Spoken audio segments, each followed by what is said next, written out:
Today we got a great story. It has a wedding, a miracle, and some good old-fashioned mom guilt. On the third day, there was a wedding in Cana of Galilee, and the mother of Jesus was there. Jesus, his disciples, had also been invited to the wedding. When the wine gave out, the mother of Jesus said to him, "They have no wine." And Jesus said to her, "Woman, what concern is that to me and to you? My hour has not yet come." His mother said to the servants, "Do whatever he tells you." Now standing there were 6 stone water jars for the Jewish rite of purification, each holding 20 or 30 gallons. Jesus said to them, "Fill the jars with water," and they filled them up to the brim. He said to them, "Now draw some out, and take it to the person in charge of the wedding." So they took it, and when the person in charge tasted the water that had become wine, and did not know where it came from, though the servants who had drawn the water knew, that person called the bridegroom and said to him, "Everyone serves the good wine first, and then the inferior wine after the guests have become drunk, but you have kept the good wine until now." Jesus did this at the first of his signs in Cana of Galilee and revealed his glory, and his disciples believed in him. We find Jesus starting his ministry. He's gathered disciples, he's ready to go out, and he's starting his ministry close to his hometown. A lot of people, a lot of texts reference this as the first miracle of Jesus, but the thing is, we don't know for sure. This only exists in the book of John, and so we have no idea, but it's a great highlight to show you how John, the book of John, is going to do a lot of different things than the other Gospels. The other Gospels start in different ways where you see Jesus collect his disciples, but not here. Here we assume they're already there. For our time today, let's just assume this was the very first thing that Jesus did. This was his beginning of his ministry and the first miracle to kick everything off. A wedding! Weddings are a big deal. In America, the average wedding costs about $30,000. And the idea of an extravagant, huge celebration that takes a lot of resources and is a very central marker in someone's life is not a new idea. Even 2,000 years ago on the other side of the world, you have the same thing. This day, actually in this case, a multi-day affair, that is the beginning of a couple's life together. Gathering the town and celebrating for days and days, drinking, dancing, eating, and celebrating. If you've ever thrown a wedding, you know how important it is for everything to go right. If it rains on your wedding day, people take it as an omen. If the day that you're starting your marriage, that maybe should be the happiest of it, goes wrong, what does that bode for the rest of your time together? And this is no different here. We're at this giant party and the wine has run out. It's a bad sign. This young couple, the families of these young couples will be remembered not for throwing a great party, but for being that one wedding where the wine ran out. Mary, Jesus' mother, comes to him and says, "The wine's run out. Can you do something?" And Jesus says, "No, my hour has not yet come.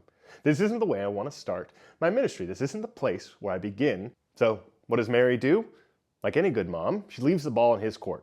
She goes to the servants and tells them, "Listen, if he doesn't want to, he says his hour has not yet come, but just listen to him. If he changes his mind, then he can do it. If he wants to ruin their wedding, that's fine. I've tried."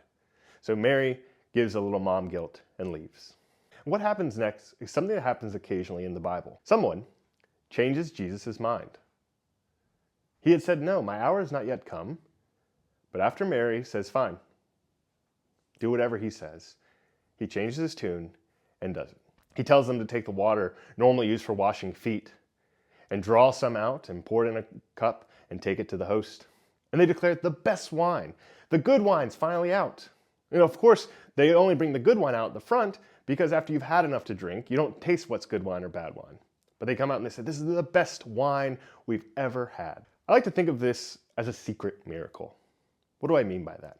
Well, if you are at this wedding, here's your perspective of what's going on. The wedding is happening, we're celebrating, dancing, you're drinking wine, when all of a sudden the servants bring out the best wine. It's a secret miracle because the people who know what happened are Jesus, Mary, and the servants. Maybe his disciples too.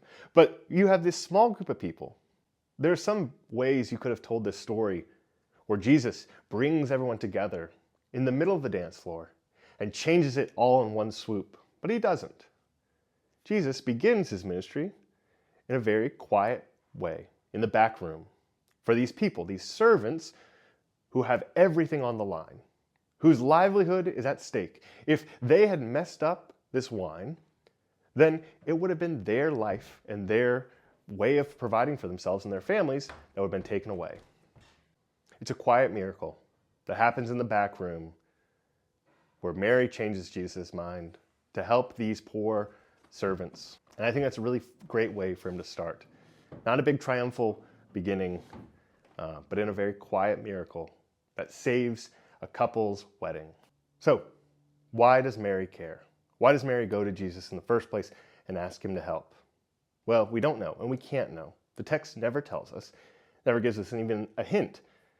But I think this is a great time to invite you to think about it and wonder and put yourself in her shoes. Imagine a young Mary who had her life planned out.